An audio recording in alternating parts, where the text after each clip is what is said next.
Welcome to S99 TV news. Kia మన రాష్ట్రంలో పెట్టుబడులు పెట్టడానికి ముందుకు వచ్చినప్పుడు భూమి మౌలిక సదుపాయాలని అసాధ్యంగానే కనిపించాయి. సుసాధ్యం చేశాం. కియాకి భూమి ఇచ్చాం, సదుపాయాలు కల్పించాం. కియా తొలి కారు కూడా నేనే లాంచ్ చేశాను.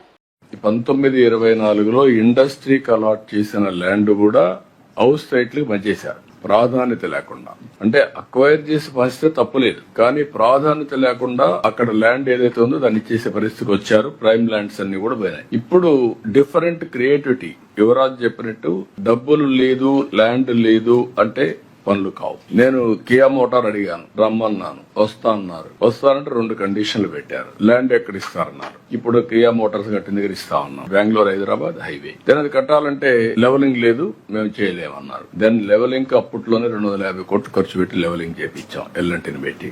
అక్కడి నుంచి నీళ్లు ఎక్కడ ఉన్నాయన్నారు. అప్పటికి అందరి నీవా పని అవుతా ఉంది. అక్కడి నుంచి 6 months టైం ఇవ్వండి, నేను రిజర్వాయర్ కట్టి మీకు నీళ్లు ఇస్తాను. 6 months లో గొల్లపల్లి రిజర్వాయర్ కట్టాం. ఈ 2 అసాధ్యాలే కదా. మీ మారుగా బిజినెస్ యాజ్ యూజువల్ ఆలోచించామనుకోండి, దాన్ని ఇవి 2 సాధ్యమేది కాదు. అలాంటిది 3 years టైంలో కియా మోటార్ ప్రారంభించి కియా మోటార్ ప్రాజెక్ట్ అయ్యి ఫస్ట్ కార్ నేనే లాంచ్ చేసే పరిస్థితికి వచ్చాం. That has become a big game changer in Anantapuram district.